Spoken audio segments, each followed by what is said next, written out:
one of the powerful things that all of these states have when they look at the cyber capabilities as an instrument of state policy, there's a layer or a degree of separation where they have plausible deniability in their attacks, and that gives them options. This is a special cyber briefing from RANE, the Risk Assistance Network and Exchange. I'm Emily Donahue. The threat of a cyber attack looms large in corporate minds and in those of governments around the world. For instance, as the standoff at Ukraine's border continues, RANE has shared analysis with our clients of the potential for Russian cyber attacks as a destabilization tactic. An attack that devastates the infrastructure or wipes out records is no longer the stuff of science fiction. And that's why RANE Senior Global Analyst Matthew Bay is here. Welcome, Matthew. Hello. You've done a lot of work evaluating how cyber actors, nation-states in particular, are evolving their tactics. Could you describe the principal motivations of the so-called Big Four cyber actors? I guess that would be Russia, China, Iran, North Korea? Yeah, so obviously all four of them are countries whose threat actors do a number of different attacks against the United States and other Western, both governments and non-government organizations for a variety of different reasons. But they all do have their priorities when it comes to their attacks. So I'll start off with Russia, since I think that's the one that's been most in the news recently because of the stuff that's going on in Ukraine. Russia sees, a very Russia sees kind of their cybersecurity. Russia sees that their cyber activities against the West fit into their broader strategy of what's often called hybrid warfare strategy against the United States, and in other gray areas as well when you talk about stuff that's going on in Ukraine. So what I mean by that is they're looking at ways to leverage their cyber capabilities to achieve disruption in some cases or achieve other objectives. So in the case of the United States, some of their cyber activities are designed to sow discontent in the United States, so opposition and animosity between different rival political groups here in the United States. That's, of course, something that we saw in the 2016 and 2020 election cycles. But at the same time, Russia's cyber strategy is something that is important when it comes to its overall military doctrine. So in the case of Ukraine, we've actually seen Russia on a number of occasions launching cyber attacks that are, for example, designed to destroy or at least disrupt some of the Ukrainian power grid. So that's obviously something that is a little bit more, they're more comfortable doing in a place like Ukraine than they are in the United States, but it is to them something that is a critical part of their overall military doctrine as well. So they do have a very, multifaceted kind of strategy, and I didn't even get into kind of the broader, cyber espionage capabilities, which is something that Russia does. But really, when you think about what sets Russian cyber activity away from the other members of the Big Four, is probably their willingness to engage in, disruption and or information warfare with some of their cyber attacks. China, on the other hand, when we think about China, it is probably the most prolific when it comes to cyber actors against the U.S. and Western organizations. However, when you look at its focus, it's not nearly as focused on disruption or information warfare. China, it really a lot of their activity falls into two different buckets, both basically being a form of information gathering. Cyber espionage for political intelligence, for example, is something that China is very prolific in. And then the other area where China leverages its cyber capabilities is for intelligence collection when it comes to trade secrets. Hacking into universities, hacking into industries that are or companies that are working in industries that are strategic, have a lot of intelligence value when it comes to China's overall technology strategy. That's kind of really where China very prolific, but a lot of it really is around intelligence gathering. Now, moving forward, there might be a change in that strategy if we look about a gray conflict theater in Taiwan, or China trying to use all of its other cyber tools for coercive purposes. But that's just something that is not the priority when it comes to a lot of their cyber activities. North Korea has proven to be very prolific when it comes to essentially heists and cyber crime in order to offset the impact of U.S. sanctions. And a lot of their money-earning operations are done by groups that are specifically, linked to parts of the North Korean state.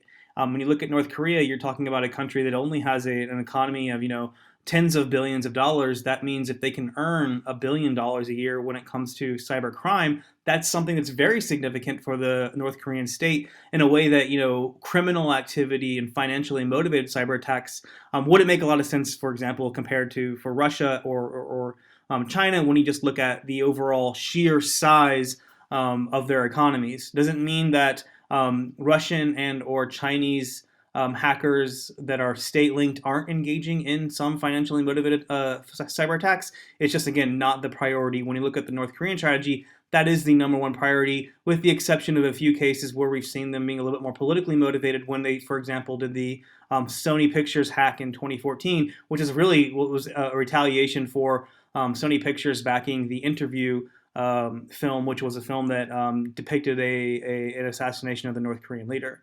Iran. Iran is kind of, in the middle. It's a country that is engaging in a lot of cyber activity that is aiming to either try to disrupt or try to exact a cost against some of its rivals in a similar fashion as Russia.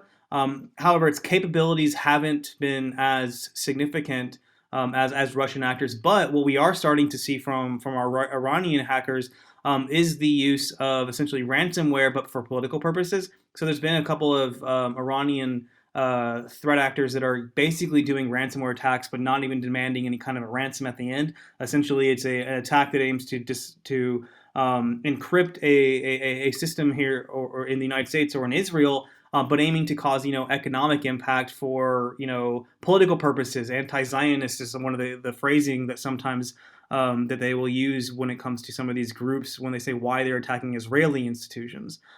So for them, yes, there's this element of intelligence collection. Yes, there's an element of propaganda, but we are starting to see them a little bit more engaged in disruptive activities. And for Iran, the use of ransomware, the use of encryption, etc., does give them a way to hit back at the United States that in a way that may not be as escalatory in the sense of, leading to conflict. Again, one of the powerful things that all of these states have when they look at the cyber capabilities as a instrument of state policy, there's a layer or a degree of separation where they have, plausible deniability in their attacks, and that gives them options. So from the Iranian perspective, it's a way to, lash out against the United States and Western organizations for the U.S. and European sanctions policy, but maybe not in the same way as, for example, targeting U.S. personnel in the Middle East with a missile or rocket barrage.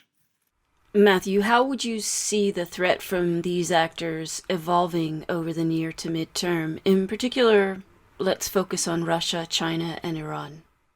So I think the three of them are something that we should be watching very closely because as I kind of hinted at in all three of their strategies, we are starting to see questions about how they're going to be evolving. In the context of Iran, I talked about how Iran is starting to use ransomware attacks and other similar attacks as a way to aim for disruption of Western companies and governments' operations. It is possible, for example, if we have the nuclear talks that are going on in Vienna fall apart, then things between the U.S. and Iran could escalate. The U.S., for example, could scale up the number of sanctions that it's doing on Iran, and the U.S. and Israel could start doing covert activity designed to disrupt Iran's nuclear program. They're, of course, already doing that, but they could ratchet that up. Iran's response mechanism could include an increase in its number of cyber attacks that are targeting Western organizations, specifically with the aim of disrupting some of their activities, again, because they would view it as proportional to the U.S. sanction strategy.